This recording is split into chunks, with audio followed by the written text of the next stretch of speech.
la recepción de los refugiados en Chile en 1939 y después, en un momento que había un gobierno del Frente Popular y que también había una comunidad española persistente de inmigrantes.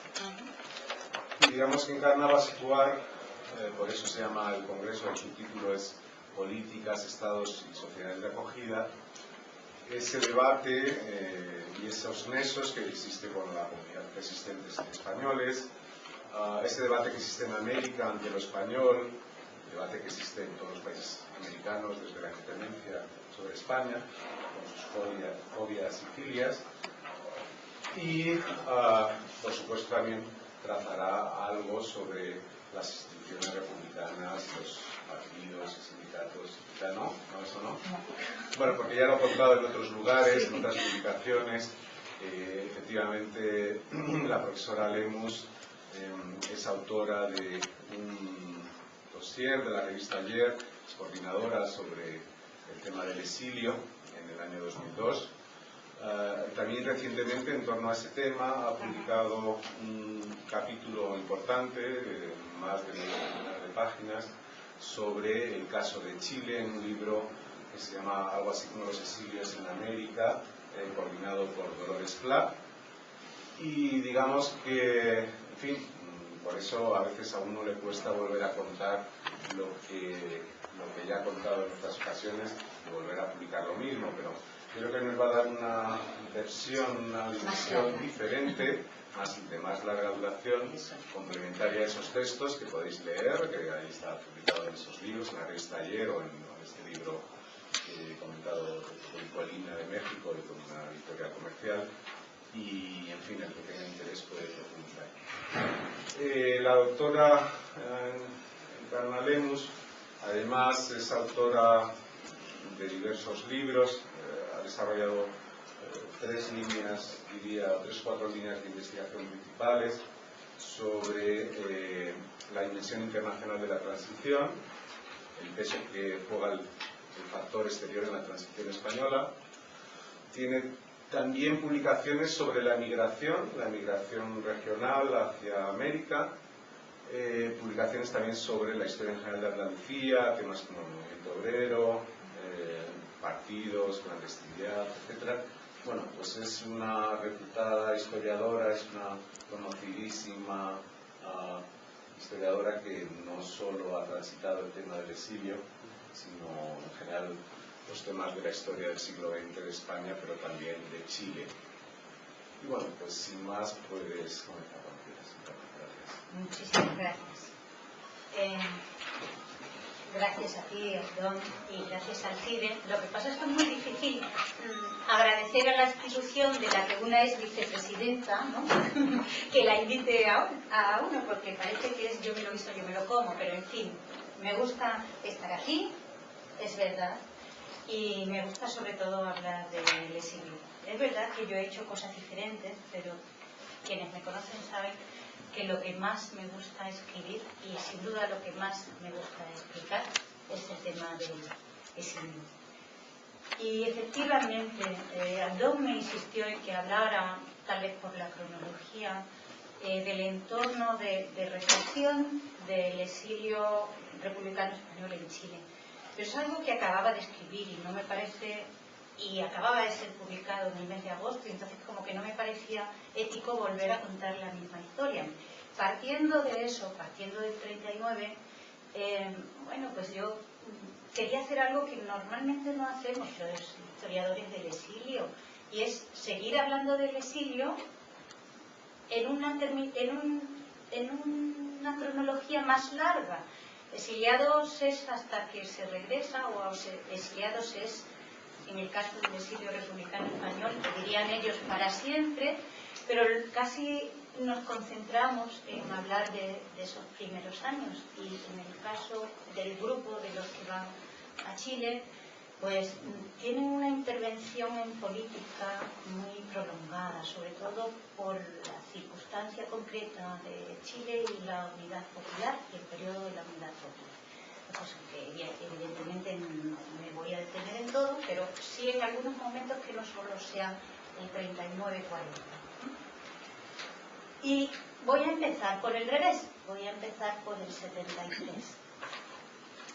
El título que le he puesto a esto se llama En mi hambre mando yo, los republicanos españoles en la política de Chile. Y lo comienzo con un poema de Pablo Neruda, de Rafael Alberti, que se llama Con Chile en el corazón. Con Chile en el corazón es el texto de un dossier explicativo sobre Chile que les preparó Pablo Neruda al grupo de exiliados del UNICEF, porque Neruda fue el alma de esa gran expedición. Y entonces los españoles en el 30, en la década del 30, no sabían absolutamente nada de Chile, probablemente ni los sabrían colocar a lo mejor en el mapa y no sabían dónde iba. Entonces él les preparó una especie de primer folleto informativo. Y se llama así el poema, pero no habla de eso. No dormiréis, malvados de la espada, cuervos nocturnos de sangrientas lunas, tristes cobardes de las sombras tristes, violadores del muerto. No dormiréis, su noble canto, su pasión cubierta, su estatura más alta que las cumbres, al unísono libre de su pueblo, os ahogará un día. No dormiréis, venid a ver su casa asesinada, la miseria fecal de vuestro odio, su inmenso corazón pisoteado, su mano pura herida.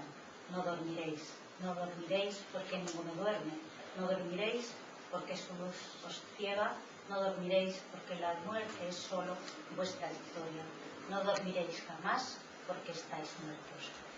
Ese poema que le dedica Rafael Alberti a Pablo Neruda se lo escribe el 1 de octubre de 1973 y yo me lo encontré manuscrito, no de Alberti, manuscrito como parte del fondo documental que se llama Fondo Cuéllar y que está en el sumario 1001-73, porque Cuéllar era el abogado defensor de Eduardo Saborido, que era uno de los detenidos en esa gran caída de las comisiones obreras.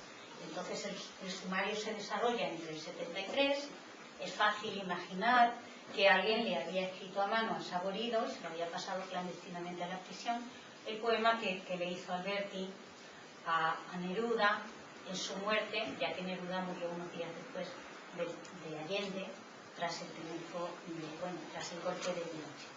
Entonces, para mí el poema es muy significativo, puesto que Alberti sale de España también, merced a los trámites que Pablo Neruda hace.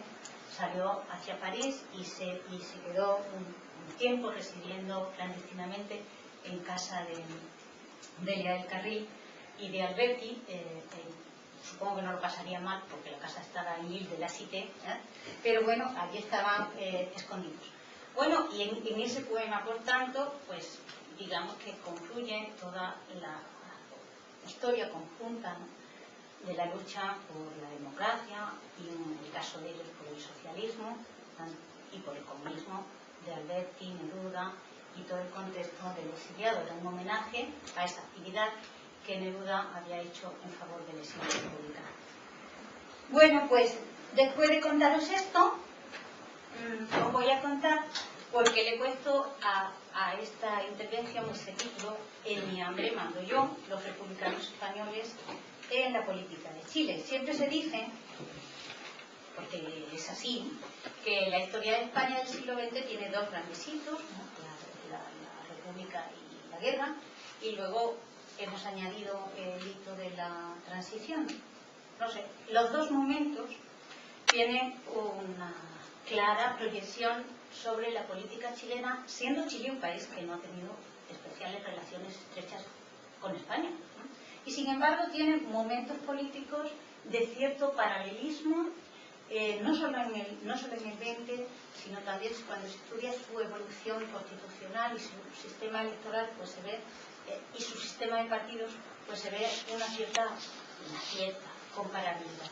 Pero sin duda esa experiencia de los dos frentes populares y los dos procesos transicionales, pues sí son claramente comparables. Esa doble proyección, al menos, de la experiencia española sobre la situación chilena, sobre la política chilena, en dos frases, Pues yo elegiría las dos que enmarcan este texto que les presento. Una es "En mi hambre mando yo", y la otra es una frase que es así: si en este siglo, en el 20, alcanzamos la luna, en el próximo, en el 21, nos esperan las estrellas. "En mi hambre mando yo" es una frase que común en Andalucía y que se hizo famosa porque es la que le soltó un campesino de Granada al cacique que le iba a presionar para obtener su voto, y que este campesino le contó a don Fernando de los Ríos en una de sus de sus viajes que hacía para explicar el socialismo entre los pueblos granadinos. La otra, la de "mi hambre mando yo", digo, la de "y si en este siglo nos pertenece la luna, en el próximo nos esperan las estrellas", es la frase con la que se reabrió el periodo democrático. Es la primera que dijo el presidente de la mesa parlamentaria en el Congreso de Santiago, una vez que empieza la democracia, José Antonio Viera Gallo, que era demócrata cristiano, y que comenzó así su primer discurso a la Cámara, iniciando la transición hacia la democracia el 11 de marzo de 1990 a las 10 de la mañana. Bueno, pues ese es el marco, ¿no? Y sobre ambas situaciones hay una marcada influencia española. Os he pasado una hoja, porque soy una desvergonzada, porque no la debería haber pasado, porque esto no tiene ningún valor, ¿eh? Pero evidentemente yo entiendo que uno no tiene por qué conocer con cierto detalle la secuencia política de otro país, o al menos no es el caso, y menos de Chile, que es un pequeño país, no es tan conocido ni siquiera para el exilio como el caso mexicano, ¿no?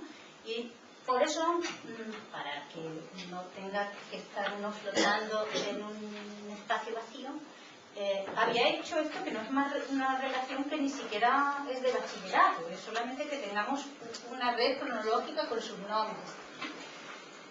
En los años 20, en Chile, lo que hay, con cierto paralelismo también con España, ya he dicho que hay momentos muy cercanos, pero que en general viven una historia relativamente comparable. Pues en los años 20 hay una dictadura, la dictadura del general Carlos Ibáñez del Campo, muy afín al primorriverismo, y muy afín porque además una parte del primorriverismo pues, se empeñó y lo hizo en acercar la vida española a América Latina. Muchas de las embajadas se crean entonces, además se organizó la Exposición Iberoamericana de Sevilla, y en su momento de cierta sintonía entre España y de acercamiento y aproximación a América Latina, después para cerrar parte de ese enorme vacío que se entendió después del 98. Bueno, pues es la dictadura de este militar, Carlos Ibáñez del Campo, entre el 27 y el 31. Pero el 31, la vuelta a la normalidad, digamos, parlamentaria, en modo alguno democrática, pero al menos parlamentaria, tampoco fue muy normal, porque el gobierno la presidencia, de Alessandri Palma, que era un presidente liberal, fue bien represiva, como dirían en Chile. Fue muy represiva, tanto que la persecución y la represión directa hacia los incipientes movimientos sociales y, sobre todo, la incipiente red sindical en torno a la Confederación de Trabajadores de Chile, de orientación socialista, fue tal que siempre se da como una de las causas poderosas para procurar o para convencer a los sectores de oposición de ir confluyendo hacia un posible frente popular. Sufrieron todos las consecuencias de la represión y entonces eso les aproximó. Suele suceder. Los conflictos aproximan a los que son perjudicados por el conflicto. Bueno, entre el 32 y el 38 se extiende la presidencia de Arturo Alessandri Palma.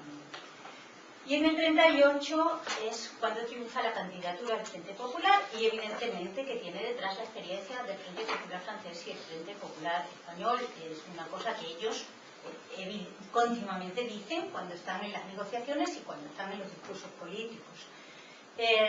Previo, o uno de los puntos importantes para terminar concluyendo y creando la convocatoria de Frente Popular, fue uno de los escollos, pero que se solventó, fue quién iba a ser el presidente común del Frente Popular, porque los socialistas pretendían que fuera un presidente socialista y los radicales, que era el partido importante en aquel momento, pero todavía pequeño, son nuevos partidos, porque los partidos tradicionales eran, como en el caso español, un liberal y un conservador.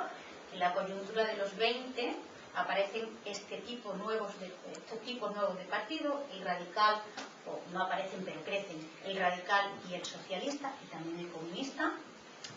Y ahí hay una dificultad hasta que en una especie de primarias se elige, por escaso apoyo, pero se elige, por escasa diferencia, perdón, pero se elige a Pedro Aguirre Cerda, y por tanto Pedro Aguirre Cerda es el primer presidente de los 3 que va a tener el Frente Popular.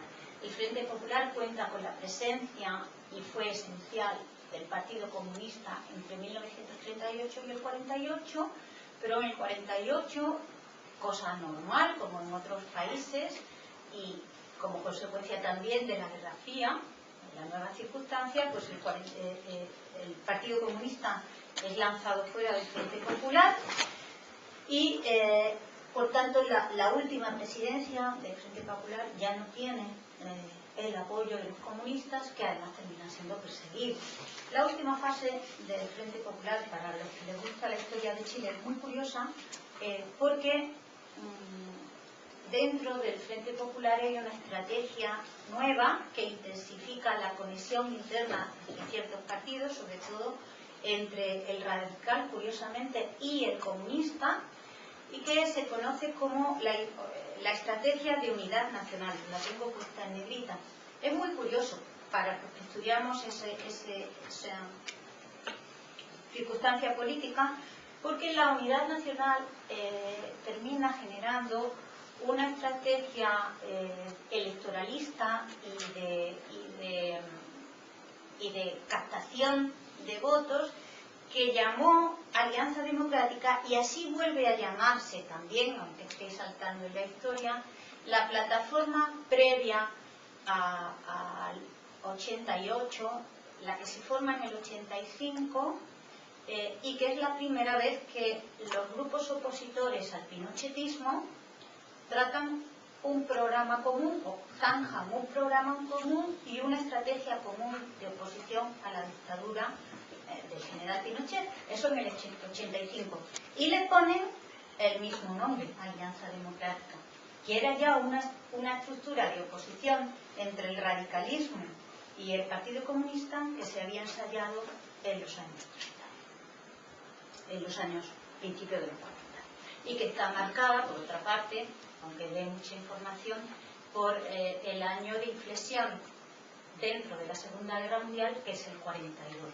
Está también facilitada por esa entrada en la Unión Soviética en la guerra, que que hace posible la colaboración entre los aliados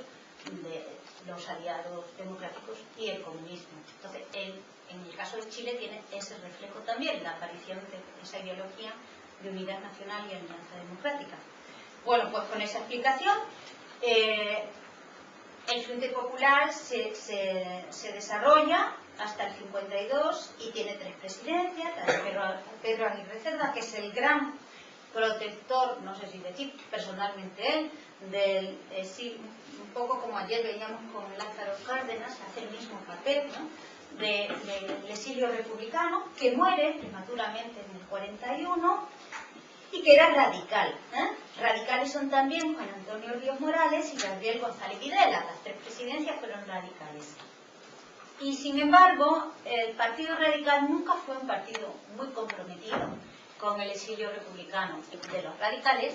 No estuvo nunca de acuerdo con invitar a ir a Chile, o no sé qué verbo usar, con abrir Chile a la llegada de los republicanos españoles. Así que una vez desaparecido Pedro Aguirre Cerda, pues la verdad que los republicanos en Chile no tuvieron, salvo en momentos puntuales o personalidades puntuales, buena conexión, buena conexión no sería lo oportuno, es decir, no tuvieron no gozaron de protección por parte de la presidencia o de las instituciones que gobernaban en aquel momento Chile.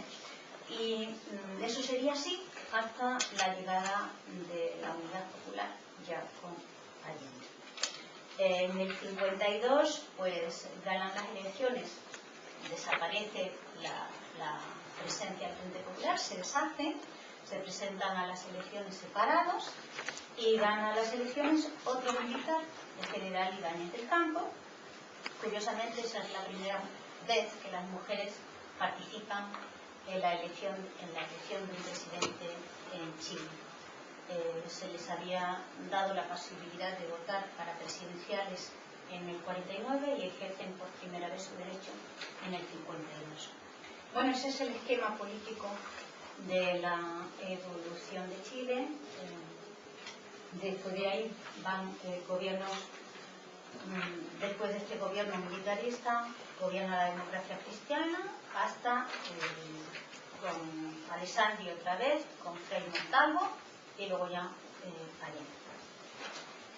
Estaba diciendo que mi intervención aquí no iba a basarse en esencia sobre ese momento de la llegada, pero indudablemente que alguna alusión tengo que hacer. La primera alusión que hago es que, como ya he dicho, pero insisto, porque es una cosa que creo que tiene que quedar medianamente clara, yo diría que los exiliados españoles o el grupo de exiliados españoles que terminaron en Chile terminaron por azar. No sé si la historia se resuelve alguna vez de cierta manera por azar, pero en ese caso fue un destino al que se llegó por azar. Como todos sabemos, todos los que nos interesa el exilio, sabemos que los exiliados españoles llegan a América Latina de forma legal a muy pocos países, ¿no? A México, obviamente, a la República Dominicana, a Chile y para de contar. Y a Chile, encima, llegan de una forma oficial, sí, pero azarosa. Azarosa, unido, es decir, por juego del destino.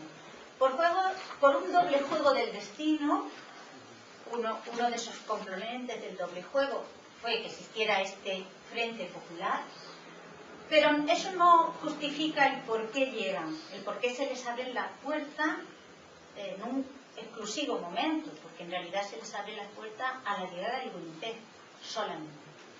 ¿Por qué? Pues es una hazaña personal, creo, de Neruda. Neruda formaba parte del equipo diplomático de la Embajada de Chile en Madrid y se hizo muy amigo de todos los intelectuales madrileños, fue muy afín, terminó siendo muy afín a la causa republicana, tanto que lo retiraron de la embajada, lo cesaron como parte del cuerpo diplomático y lo hicieron regresar a Santiago, pero en esa coyuntura pues cambian las tornas en Santiago y es elegido un presidente del Frente Popular, amigo personal de Pablo Neruda. Entonces es un poco el fruto de la amistad entre Pablo Neruda y el presidente Pedro Aguirre Cerda, el que Pablo Neruda le arrancara el compromiso y la promesa de rescatar para esta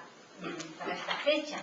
Ya España estaba derrotada y los españoles estaban en los campos de concentración del sur de Francia, pues entonces el compromiso ético, humano, personal, como queramos decir, de rescatar cuantos más españoles mejor para dejarlos entrar en Chile. Ese es el origen. Eso hace, bueno, y ese compromiso era mucho mayor que el que luego se materializó, porque se pensó en facilitar algunas expediciones. Pero como la realidad social de Chile y la realidad política de Chile era contraria a eso, que era el fruto de ese compromiso personal, pues no fue posible abrir, facilitar nada más que la primera de las grandes expediciones, que fue la de Winnipeg. Para cuando se prepararon las otras, las circunstancias habían cambiado, ya Neruda tampoco estaba por allí, porque estaba en México, ya no tenía tanto ascendiente sobre Pedro Aguirre Cerda, y todo ese proyecto terminó en el grupo del Winnipeg, aunque no es totalmente cierto, porque como se explicaba en ese libro que antes citábamos, tampoco hay que reducir el exilio republicano español en Chile al grupo del Winnipeg, porque no es verdad. Antes del Winnipeg llegaron diversos barcos, pero no con un grupo masivo y mayoritario, sino con grupos más pequeños. Recuerdo el Reina del Pacífico, el Formosa, y después del Winnipeg también llegaron otros pequeños grupos, pero siempre grupos menos, de 2 decenas o algo así. Y luego hubo un segundo momento de llegada después del 45, donde también, igual que ocurre en México, al terminar la Segunda Guerra, pues esos españoles que van llegando después de haber estado en la resistencia y que presionan un poco sobre el Pirineo, algunos de ellos terminan también en Chile. Ahora bien, el exilio en Chile, Chile era un país pobre,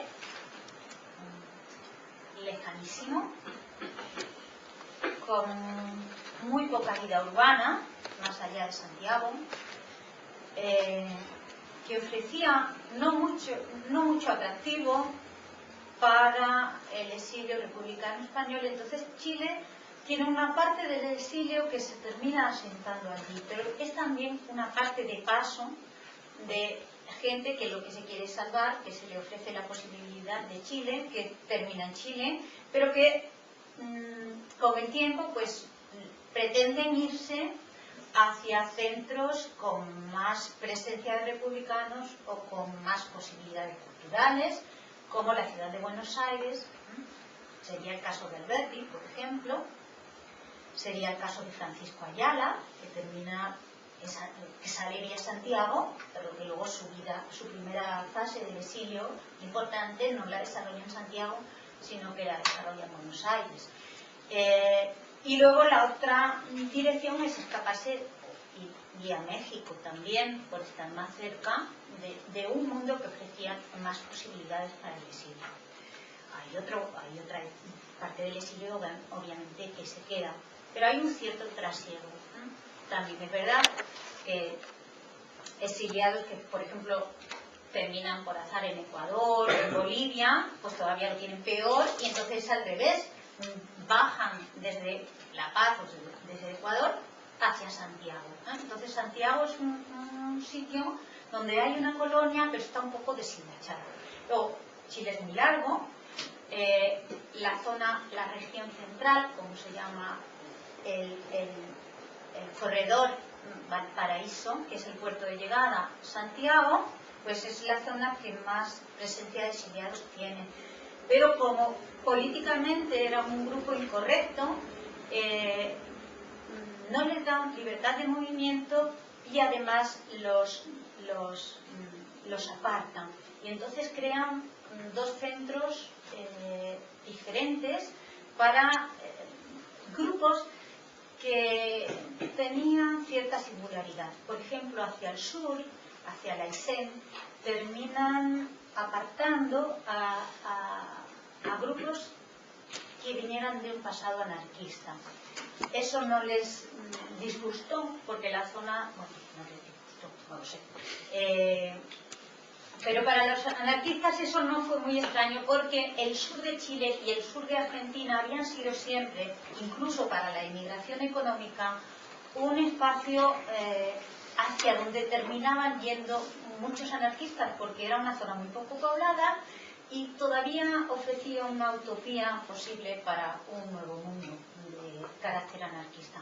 Los Grandes Lagos y la zona de la Araucanía, donde hay muy poca presencia de frontera entre Argentina y Chile, y por tanto, incluso para cuando vas a ser perseguido o puedes ser represaliado, ofrecen muchas más posibilidades. De hecho, cuando Pablo Neruda es perseguido por su pertenencia al Partido Comunista en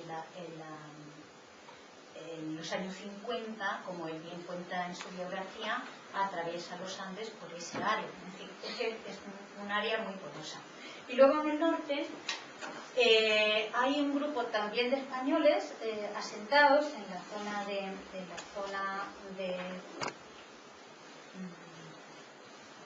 en la zona minera de ¿cómo se llama esa ciudad? Más arriba de Antofagasta, donde las canciones típicas de Luis Emilio Recabarren, de Iquique, en la zona de Iquique. Gracias, Felipe. Pero que fue un poco una decisión económica, porque entre Antofagasta e Iquique, Chile tiene una zona costera muy larga, pero no tenía ninguna tradición pesquera, curiosamente. Entonces, a los españoles les ofrecieron la oportunidad de ir a desarrollar ciertas industrias conserveras y a renovar el sistema de pesca, que entonces era solo pesca costera, con toda una forma diferente de ver el mundo de la pesca y de la industria conservera, que en España ya sí se conocía y que en Chile no. Está muy unido a varias colonias vascas que se abrieron allí y a la realización por primera vez del puerto de Antofagasta, que es un puerto minero importantísimo, y que hicieron dos arquitectos españoles, exiliados republicanos, que son los hermanos Pérez. Entonces, unido a esas experiencias personales, se crea, para también trasvasar gente de la zona central hacia el norte, y aislarlos, se crean esas dos zonas de destino. De forma que el exilio en Chile pues tiene una estructura en tres partes: la zona central, la zona de Antofagasta y Iquique, y la zona de Puerto de Osorno. No era esto lo que yo les tenía que explicar hoy. Bueno, pero dicho está. Con esa explicación de cómo llegan y cómo se asientan y las circunstancias políticas que antes narraba, pues otra manera diferente de empezar a contar el exilio en Chile, que todavía no hemos entrado a contar, solo estamos empezando a contar, pues era hablando de que la experiencia del exilio en Chile es una experiencia que va mucho más allá del exilio republicano. Javier Cervera, antes del libro del exilio en Francia, tenía uno sobre el quinto comunismo y la resistencia del Madrid que no era republicano, y recogía al menos de pasada un episodio que tiene muchísima importancia, mucha, en el caso de Chile, que es, ayer también Abdón hacía alusión a ello, porque es algo que existió en todas las embajadas, que es el asilo, ¿no? El asilo político en las embajadas. En la embajada de Chile, que estaba donde hoy está el Hotel Miguel Ángel, allí, ¿cómo se llama la plaza? Castelar, pues fue un edificio que recogió muchísimos asilados españoles en la etapa de la República. Además, se compraron, o bien se les puso bandera de Chile a 5 edificios más, y a uno en Valencia. La República fue relativamente condescendiente con ello y admitió esa extensión de la Embajada de Chile, y al final, pues en Chile, en un momento y otro, la Embajada, o los edificios que formaban el complejo de la Embajada, terminaron recogidos unos más de 2.000, 2.200 aproximadamente, tantos como republicanos iban en el Winnipeg, exiliados que estuvieron pues 2 años y medio, y en algunos casos desde el principio de la guerra hasta el final. Y bueno, es una situación que a mí me encanta, pero otro día me digas hablar de eso. Y que en la cual se convivió en un pequeño espacio pues un montón de gente, entonces surgieron un montón de conflictos, y además lo más importante no es cómo convivieran y cómo se sobrevive en un sitio tan aislado y con tanta falta de de intimidad, sino cómo se puede escribir, cómo se puede pensar, cómo se puede conectar con el exterior y sobre todo la dinámica internacional que eso tiene, porque a través de ese conflicto en particular se trató mucho en la Sociedad de Naciones el derecho y la legislación internacional con respecto a la figura del refugiado político, que previo a esos momentos apenas tenía desarrollo en el derecho internacional. Entonces es algo que sirve para algo, no solo porque me guste a mí, sino porque luego genera toda una primera discusión que a cabo del tiempo, pues cuando estalla la Segunda Guerra Mundial, ya está legislado internacionalmente los derechos y la protección que hay que prestar para el refugiado político y la cualidad del refugiado político. Bueno, pero si todo terminara ahí, pues no sería suficientemente bonito. Todavía es más, porque hay un texto maravilloso. Bueno, eso, ya que tú me decías las consecuencias políticas del conflicto, pues tiene esa consecuencia, pero tiene otra más. El embajador chileno en Madrid, en ese momento, Aurelio Núñez Morgado, era claramente profranquista y desde luego, yo aquí abogo a favor de la República, y desde luego utilizaba la valija diplomática y su propio trasiego personal, su propio equipaje, para sacar efectos, valores y también documentación desde el Madrid franquista y la resistencia hacia afuera, aprovechando sus viajes y la valija diplomática. En abril de 1937, violando la legalidad y la inmunidad que tienen los diplomáticos, las autoridades republicanas lo registraron en el aeropuerto de Manises y efectivamente encontraron documentación. Eso produjo todo un altercado político entre Chile y las autoridades españolas republicanas, y además generó la salida del embajador. La embajada de Chile, con todo el problema que tenía de la cantidad de refugiados políticos, se quedó sin embajador, y la dirección de todo ese conflicto recayó en alguien muy importante para las relaciones España-Chile, que era Carlos Morla Lynch. Carlos Morla Lynch y Pablo Neruda eran el arma de la intelectualidad de la embajada republicana, y ambos eran pues contertulios de todo esto que decía del mundo cultural del Madrid de los años 30, del Madrid republicano. Y además es una persona muy unida a la experiencia dramática y personal del poeta se me olvidan los nombres, del poeta español que muere en Orihuela. De Miguel Hernández, sí, de Miguel Hernández, sí, como mi abuela. Pues, y no solamente en la cabeza, en otras cosas también. De Miguel Hernández, porque él le insistió a Miguel Hernández que no intentara huir por la frontera ni llegar a Alicante, porque quería regresar con su mujer, que estaba embarazada de su segundo hijo. El primero había muerto de hambre durante la guerra, y le insistió en que se quedara en la embajada, pero él durmió una noche, se fue y, bueno, pues ya termina detenido en Rosal de la Frontera y toda esa historia. Entonces es una persona que vivió mucho su fracaso personal con respecto a la muerte de Miguel Hernández, y además era un gran amigo de Lorca también. Bueno, dicho esto, él cuenta, porque publicó y además se ha presentado recientemente en la Residencia de Estudiantes sus memorias como encargado de negocios de la embajada en esa etapa, pues él cuenta cómo,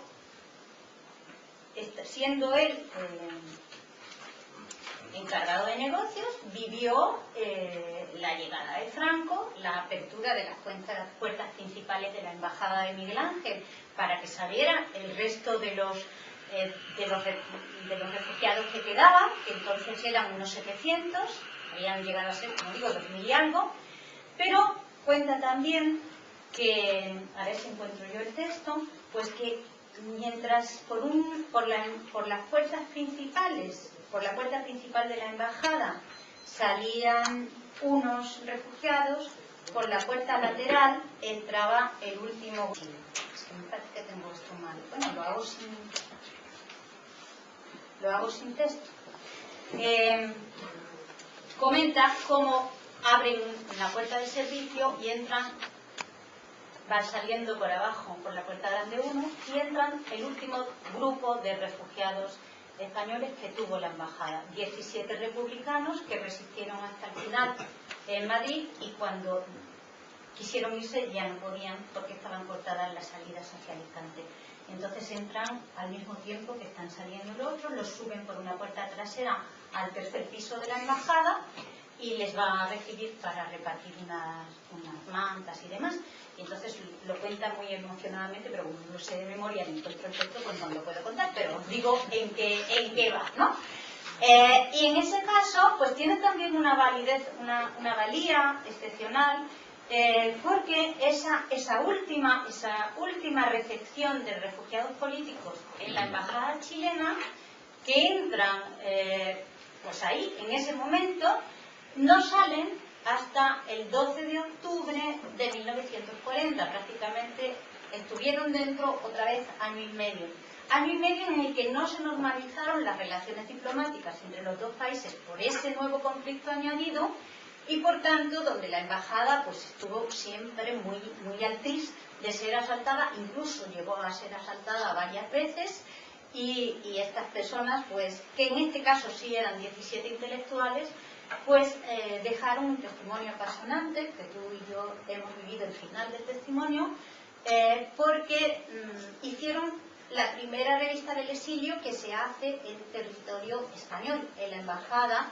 escribían por la noche una revista literaria que llamaron Luna y que luego al terminar su salida en octubre por mediación de la República de Brasil, pues encuadernaron en piel azul con letras de plata y se la regalaron a Pablo Neruda y se conserva en la Universidad de Chile. Pero se sacó un facsímil que se presentó en Madrid y estuvimos juntos en la presentación. Sí. Bueno, por tanto, el exilio republicano en Chile, o el exilio español en Chile, es algo que va mucho más allá del límite. Yo quería contarles, pero ya no sé ni qué tiempo tengo, yo quería contarles, bueno, pues 15 minutos, que ese exilio que tiene ese comienzo tan diverso, tiene una larga proyección y tan larga que son muy pocos los exiliados en Chile que han regresado luego ya tras la muerte de Franco a España, pues porque les cayó muy mayores. Les quería decir que no forman una colonia con coherencia como pueda ser la mexicana, tal vez porque ellos no tuvieron que enfrentarse a una colonia inmigrante preexistente que les hiciera la vida imposible y como no tenían ese conflicto, sino que se integra muy bien con o relativamente bien con los españoles preexistentes, pues se mezclan con ellos y es difícil verlos pervivir como colonia. Más bien se les ve pervivir como grupo.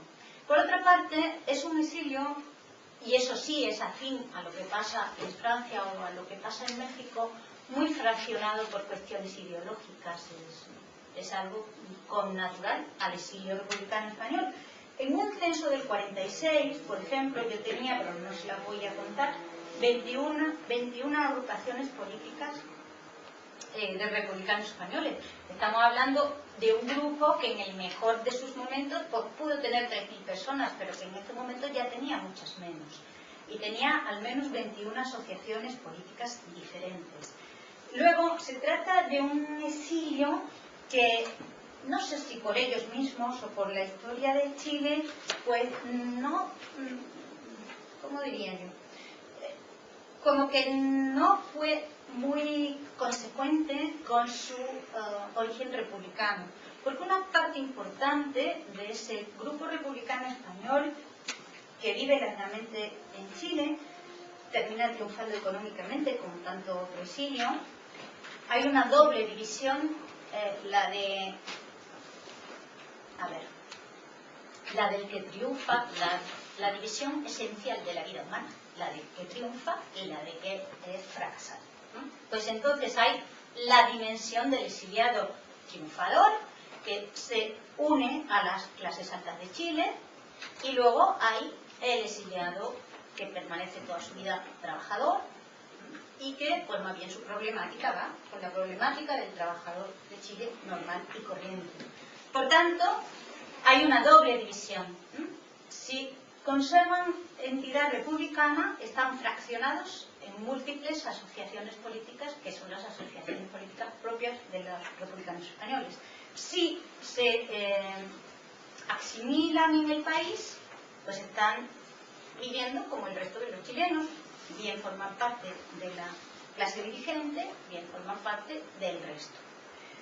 Y en esa situación, los que forman parte de la clase dirigente, a su vez, tienen una división. La mayoría termina haciéndose o convirtiéndose en un exiliado que ya tiene doble identidad, eso es lo que traté en el artículo de ayer, pero que tiene un alma, tiene doble identidad. Si está en casa, pues probablemente sea republicano de recuerdo y sentimiento, pero en su vida cotidiana es un gran empresario chileno y por tanto conservador de práctica, afín a los gobiernos conservadores. Hay otro grupo menor, que tal vez conozcamos más, y que termina confluyendo, que se mantiene en su convicción republicana y termina confluyendo hacia los sectores socialistas de la Unidad Popular. Yo había elegido 3 momentos para ver esa evolución. En el 42, porque es el momento en el que pierden el apoyo de Aguirre Cerna.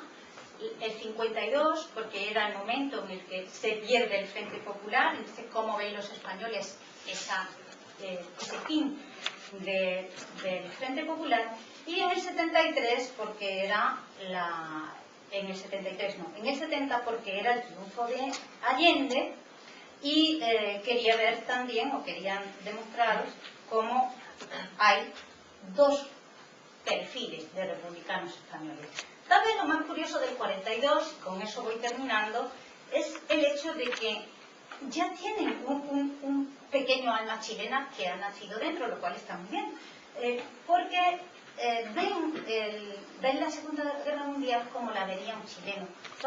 Una parte importante, o una parte que explica por qué, a diferencia de Argentina, Chile no entró en conflicto con el eje, tampoco Argentina, pero a diferencia de Argentina, no era porque tuviera un gobierno filo-nazi en ese momento, porque tenía un gobierno radical del Frente Popular y sin embargo no rompió relaciones con el eje. Pues hay una doble explicación. La colonia más importante en Chile no es la española, es la alemana. La alemana, el componente alemán en Chile, pues evidentemente pesaba. Pero el otro componente es que Chile tiene una larguísima costa hacia el Pacífico, que ellos sabían que los aliados no le iban a proteger. Y entonces, si entraban en la guerra, desprotegían toda su costa y tampoco tenían una marina militar como para defenderse por ellos mismos. Entonces optaron por no seguir en la conferencia de Río las indicaciones de Estados Unidos y permanecer en la medida en que pudieron al margen del conflicto. Bueno, pues en ese marco los españoles denunciaron una vez y otra que la embajada española en Santiago era el núcleo del filonazismo. Entonces el embajador era Torcuato Luca de Tena en Chile, y entonces siguen los movimientos de los alemanes que entran y salen, pero siguen también los movimientos de una parte menor, pero una parte de los republicanos españoles que han girado y que ahora se han convertido en agentes o espías del franquismo, nazismo, peronismo, y por tanto que están trasladando información entre la Embajada de Santiago y la Embajada de Buenos Aires. Y la otra propuesta que hacían en esa etapa era crear una red de contraespionaje a través de las colonias de pescadores que se habían colocado, como antes, por eso les expliqué antes, esa colonización de pescadores. Entonces, utilizar, como la preocupación eran las costas, una red de contraespionaje con los republicanos españoles que estaban aquí afincados a lo largo de todos los puertos, desde Laissén hasta Arica. Bueno, pues era una cosa muy novelesca. Probablemente nunca cumplió nada de verdad, pero los españoles siempre tienen mucha imaginación y aquellos hicieron una novela de cómo manejar la red de espionaje a través de los barcos pesqueros, pues que algún día cuando me aburra la publicaré. Sí, me aburro. Bueno, y en la última fase era la de la unidad popular. Y entonces les voy a leer dos pequeños testimonios que demuestran esa división evidente, ya inzanjable, de las dos formas de ser republicano español, pero a la altura del 70. Uno de los documentos, que por cierto está recogido no de Chile, sino del archivo oral del exilio que hay en Salamanca, pertenece a Francisco Ginés de los Ríos, sobrino de don Fernando de los Ríos, y que estaba en Chile porque era funcionario de la UNESCO y luego fue director de la CEPAL para Chile, y era uno de los hombres que terminan estando en el entorno de Allende, no en el 70, sino mucho antes, porque él llega a Chile en la mitad de los años 50. Y por tanto acompaña su amistad, acompaña a Salvador Allende, pues todo el periodo biográfico de Salvador Allende, cuando va sacando las distintas senaturías por la zona donde era él oriundo, que era Colchagua. Bueno, y en un momento cuenta en esa entrevista su relación con Allende, como era, y cuenta pues que pasaba muchos fines de semana en una playa muy bonita que se llama Algarrobo, donde Salvador Allende tenía una casa, que sus hijos y las hijas de Allende pues salían juntos porque iban a la universidad juntos, y que él habló, aparte de la vida y la muerte, ¿no?, pues habló de socialismo, la vida y la muerte y socialismo, y que le dio a leer pues textos de su tío Fernando, y que a Allende le gustaba dirigir la conversación hacia ese sentido humanista que Fernando de los Ríos ponía en sus tratados de socialismo. Y así, pues termina diciendo, a él le impresionó mucho la figura de Fernando de los Ríos. Y esto, aparte de las cosas que leyó, lo que le impresionó muchísimo fue, lo leo tal como está en la entrevista, ¿no?, por eso repito, fue las cosas que yo le había contado de las campañas de mi tío cuando se presentaba diputado por Granada. Entonces, le conté la anécdota verdadera, que luego tío Fernando en unas campañas electorales usó varias veces, de un campesino granadino al que quería obligar el patrón suyo a votar a la derecha, y le ofrecía esto y aquello y tal, y en fin, las clásicas cosas electorales que conocemos del caciquismo. Y este campesino le contestó: en mi hambre mando yo. Y eso a Allende le produjo una enorme emoción.